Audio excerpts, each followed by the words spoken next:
welcome back. And as you can tell from the title, today I am going to be reviewing well, it's not a new series, but a new series on this channel. Now, this was a Lifetime show that came out a long time ago. I can't remember, but I did watch it when it first came out. It's called the Mother-Daughter Experiment. They basically brought on 6 mother-daughter celebrity duos to work on their relationship with therapists, kind of how they do with like couples therapy and stuff like that. They did it with mother and daughters. Now, I thought about reviewing this show because I've noticed that Lifetime is re-uploading the episodes on their channel. They've uploaded the first 4 so far, so I have some catching up to do, but I still want to do a review for each individual episode because I do want to focus on each relationship. So each of these reviews should, be not that long, but they should be long. So yeah, today is going to be the episode 1 review, which is obviously mainly going to be the introduction with each of these relationships. Now, I remember back then, the main reason I tuned in was because of Natalie Nunn. This was when she was just getting off of BGC. Y'all know I used to watch Bad Girls Club up until like a certain season. And she was just making her rounds on reality TV. She was the biggest star. So I watched like every single show she was on, this being one of them. And yeah, she was the main reason I tuned in, but I ended up getting pulled in because of the mother-daughter relationship between Krista and Courtney, which we're going to get into, but she ended up, falling in love with her daughter's husband, and it was just crazy. I didn't know who they were, but their story was just crazy. So that was the one that I remembered the most. So when I saw this on my timeline, I was like, okay, I'm gonna rewatch it anyway. Might as well just go ahead and give my thoughts on the channel. So if you guys have watched the show, if you're interested, if you want to watch it, Lifetime is currently re-uploading the episodes on their channel, and it's free. So you can go check it out. That way you can keep up with it and come talk about it here. So yeah, let's go ahead and get into the review. So like I said, there were 6 mother-daughter couples. Kim Richards from Real Housewives of Beverly Hills and her daughter Kimberly, Karen and her daughter Natalie, Shar Jackson, who I remember most from Moesha, and her daughter Cassie, Darlene and her daughter Heidi Montag, who is the celebrity. She was on the reality show The Hills, I think, and I didn't watch that show, but I don't really know much about her. Didn't know much about her when I watched the show. I just knew who she was. I still don't know anything about her, but yeah, I think she's from The Hills. Jessica and her daughter Josie, I had no idea who they were, but Jessica was married to a famous baseball player. So I guess, yeah, I don't really know baseball players. And then Krista and her daughter Courtney, which I was just talking about earlier, was the main reason I kept watching the show. I didn't know who they were either, but apparently Courtney was the celebrity because her marriage to the 50-year-old man was a big thing. So yeah, those are the 6 duos, and now let's get into the episode. So Heidi and Kim Richards and her daughter were the first ones to walk in, I believe. And then Karen and Natalie walk in. And then Heidi and her mom walk in, and Heidi is already drunk because she is nervous to see her mom. Well, I don't think she walked in with her mom. No, because they hadn't talked to each other. They have an estranged relationship because on their show, The Hills, Heidi got this surgery, which apparently was like a big thing. And Darlene made some comments about it, like how she was disapproving, which made Heidi mad, and they hadn't talked after that. So she was nervous to see her mom coming into the house. I guess when she said that really hurt Heidi's feelings. So yeah, they didn't talk. She was nervous to see her. She was drunk. She saw Natalie, which set her off because Natalie made some comments about her surgery as well. So that they get into this huge argument. Natalie is playing dumb, like she don't know. Like I'm sure Natalie said something online. Natalie used to talk a lot of mess online back in the day. I mean, she she don't really do it that much anymore, but she still definitely get online and say stuff. But if y'all know, back in her BGC days, Natalie is not the most hated bad girl for no reason. Like she used to get up there and talk about every single bad girl during their season, every single celebrity. So I'm sure she said something about Heidi's surgery, and I think they were supposed to be friends. So yeah, they're going at it really bad, and Karen tries to step in and stop it, but Natalie does not really respect Karen at all. That's something I've kind of noticed about those two with their moms. Darlene didn't really get involved because she seems to be like more embarrassed of her daughter, but she did try to have a conversation with Heidi before they both met the other families, and Heidi just kind of blew her off. So it just kind of appears to me that the both of them had no respect for their mothers at this time. I have no idea how the relationships are today, but at the time filming this show, they had no respect. The mothers had no control over them. So they have a little meeting with the therapist, all six of them, all six of the couples end up getting there, besides Courtney's mom, Krista, because she's going to arrive the next day. So they all meet with the therapist outside, and the therapist is pretty much saying things like, we're here to mend your relationships and things. We can't have confrontations and arguments like what happened earlier between Heidi and Natalie. And this really hurt Heidi. She is still drunk, obviously. So she starts going off on the therapist, and obviously Heidi was a very sensitive person at this time. She couldn't really handle criticism that well. Well, I'm gonna stop talking in past tense. Obviously, when I say she's sensitive, y'all know I'm talking about when the show was on. I don't know how she is. I have no idea how they are now. So yeah, we're gonna stop talking in past tense. But yeah, so it's clear that Heidi is very sensitive. She can't handle the criticism when someone says something negative about her. It really hurts her. She really holds on to it. She could stop talking to you for years. She stopped talking to her mother for 2 years.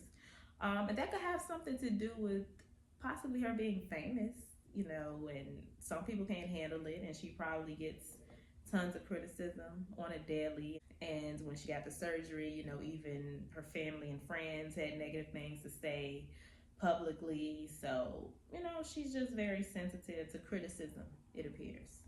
So after that session, all of the ladies are just sitting around talking, going around basically talking about the issues that they have with each other. Cassie starts, and she says that basically Shar is very overprotective and very clingy, and she doesn't see her as an adult. And I'm sure many of us can relate to that. When you start growing up and your parents don't want to let you grow up. And I'm sure, when we become parents, we'll be able to relate to Shar. We're not going to want to let our children grow and let them grow up. Natalie and Karen are saying that they are basically going to use this time to spend time together, because Karen wasn't really around when Natalie was younger due to her taking care of her mother, who had recently passed away a week before they came into the house. So then Courtney chimes in because it's hitting her because she hadn't spoken to her mother in a year because of the toxicity of their relationship. It is just completely toxic. We're gonna get into that later. But she was just explaining how they hadn't talked that much. She really wasn't explaining why. And in the midst of that, Heidi gets up and runs to the bathroom because, mind you, she is still drunk. So she has to vomit, and she vomits on the floor on the way there. And Darlene kind of goes and holds her hair and stuff, but she's not acting like this is her daughter. Like, she just seems very embarrassed. But she's going to help her because she knows she has to. I just feel like she should have taken more control of the situation. Like, she should have had her a little bit more under control. So that's the end of that night. The next day, Courtney is feeling really sick because her mom is going to arrive pretty soon. So she starts opening up about their situation. So basically, Courtney married this older guy when she was 16. He was 50 years old, and her mom signed off on the marriage. Obviously, she had to because she was a minor. So she was approving of this marriage. Once the situation went viral, I guess Courtney kind of became a celebrity in a way, and her mom became her manager. And Courtney felt that her mom was taking these opportunities to boost herself because she felt like her mom wanted to be famous. So when she started noticing that, well, on top of the fact that she fell in love with her husband. So yeah, with all of that, um, she cut her mom off, fired her as her manager, and the situation, well, their relationship kind of dissolved after that. And I believe her because what kind of mom would sign off on a marriage like that unless there was some sort of personal gain in it? The first session is basically the therapist playing back videos on what each of them think of their relationship with their mother or daughter. So they start with Kim and Kimberly, and basically Kimberly feels like she has to take care of her mom. Obviously, for those of us who watch Real Housewives or is a fan of the show, we know that Kim Richards was struggling with an addiction, alcohol, and I think other things. I'm honestly not sure. But yeah, she was struggling with that addiction, and like most kids who have parents with addictions, they end up having to take care of them. They end up having to grow up really quickly. They're more mature, more nurturing, because the parents are typically in that state, in that inebriated state, and they're not able to fulfill their parental duties. So the children pretty much have to take care of themselves in addition to taking care of the parents because now the parents are depending on the children to take care of them. And that is very overwhelming for a child, obviously. So yeah, that's a very common strained relationship with parents who struggle with addictions and their children who suffer from that. Next was Heidi and Darlene, but we already know their situation. What they pretty much said on their tapes was the situation became strained when Darlene was disapproving of Heidi's surgery. It hurt Heidi's feelings, and she didn't speak to her mother for 2 years. Yeah, that's a little extreme. 2 years. They move on to Shar and Cassie. And basically, they start with Shar and her opinion of the relationship. And Shar just starts going on about how she is not supportive of Cassie's relationship with her boyfriend because she's been there, done that. She knows it's not going to last. She knows, puppy love. She doesn't know what love is as expiration date. And ooh, it's just the typical example of the older generation trying to teach the younger generation lessons that they need to experience and learn on their own. Like, you don't have to be dismissive of this relationship. For the moment she is in love with this boy, she thinks she in love, let her be. You don't have to rain on a parade. They could end up being together forever, you don't know. So she seems to just not care about the relationship at all. She don't think it's gonna last. Then they move on to Cassie, and Cassie sees their relationship completely different. Cassie feels like once Shar divorced her ex-husband and they lost their house, she became a completely different person. She became very negative. She didn't want to go out anymore. She was depressed. She kind of lost her life. She lost her will to live, and not live like, waking up and breathing, but, enjoying life.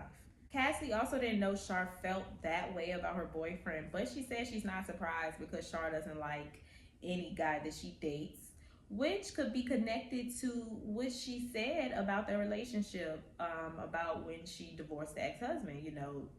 Since that has happened to her, maybe she pretty much said it, she is projecting what happened with her and her ex-husband onto her daughter's relationships. And because her situation didn't last, she knows that her daughter's relationship isn't going to last. But it's like, girl, it just, you don't know. Like, and then on top of her being very overprotective, and clingy, she just let this girl live. But she is aware. So that's a good thing. She halfway there. Admits her faults. She owns them and she's very aware of them. That is a good thing. Next is Jessica and Josie.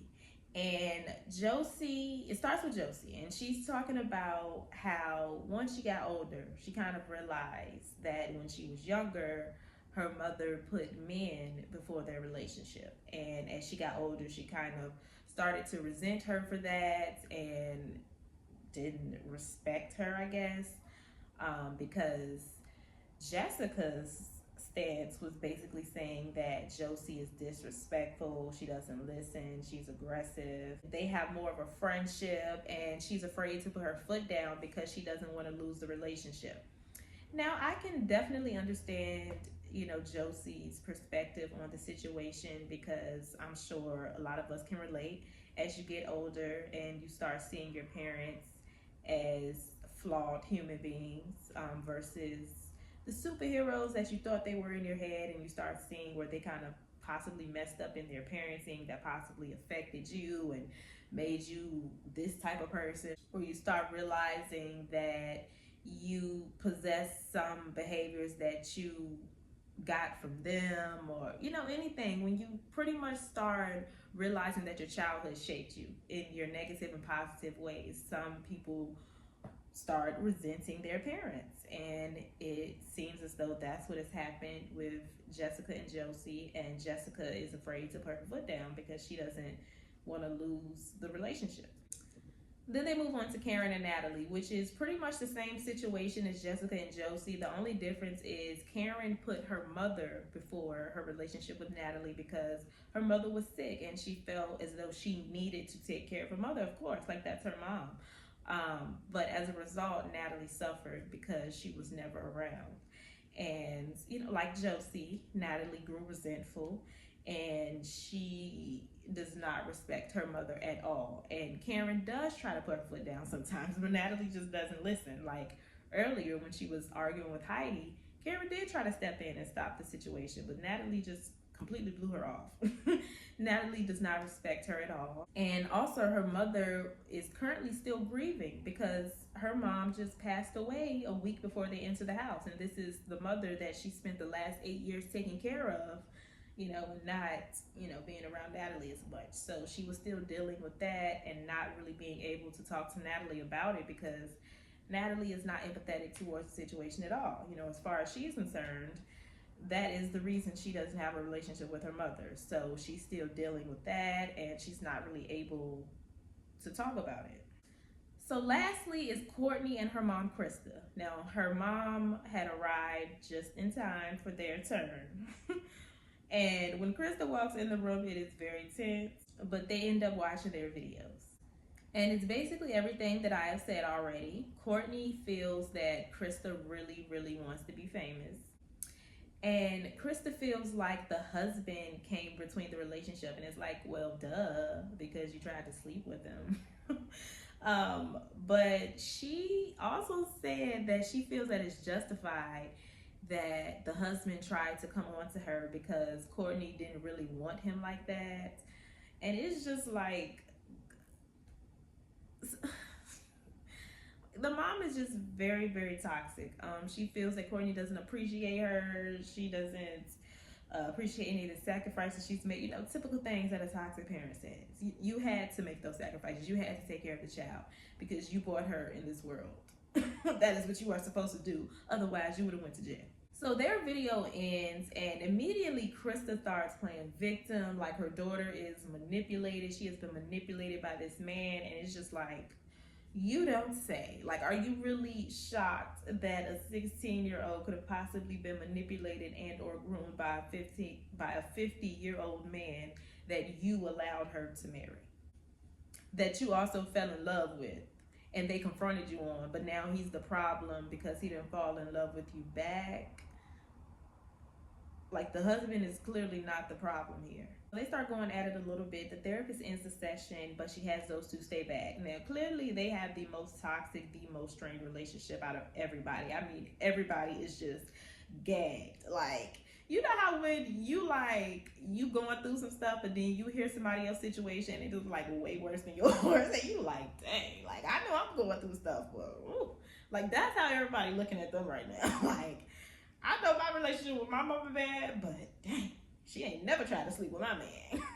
So yeah, they stay back for a session with the therapist. It's not getting through to Krista. She really feels as though she is the victim in this situation, and her daughter is being manipulated against her. But it's like, we saw the tape. We saw what you said. You said nothing was wrong with it because she didn't like him like that. Like, you didn't respect the marriage. We saw it. So the episode ends with them arguing in their room after that session. Now, again, this is a rewatch for me because I've seen this before. I don't really remember most of the details, but what I do remember most was Courtney and Krista's situation. Um, and yeah, I thought this would just be something good to review. I like to watch shows like this. I like to watch Iyanla. I like to watch therapeutic type shows, and I do like to talk about like family relationships, or how your childhood affects you, mental health. I like to talk about things like that. So I thought this would be a good show to review in the midst of all of the mess that I do talk about. I don't just watch reality TV, but that's the main thing I focus on this channel. But I wanted to switch it up a little bit. So yeah, those are my thoughts on this week's episode. Y'all let me know what y'all thought about this show. If you have not watched it, I highly, highly recommend you watch it. It's a really good show. Like, if you like watching stuff like that, it could possibly be good therapy for you. If you're going through a strained relationship with your mom and you can relate to anyone in their situations, it could probably be some therapy for you. I would highly recommend you guys watch it. I'm going to be doing the reviews on every episode. Haven't really decided if I'm going to do it weekly. Yeah, I think I'll just go ahead and drop them weekly. Yeah, we'll just go ahead and do that. So what's today? Friday? Yeah. Next Friday, I'll be dropping episode 2.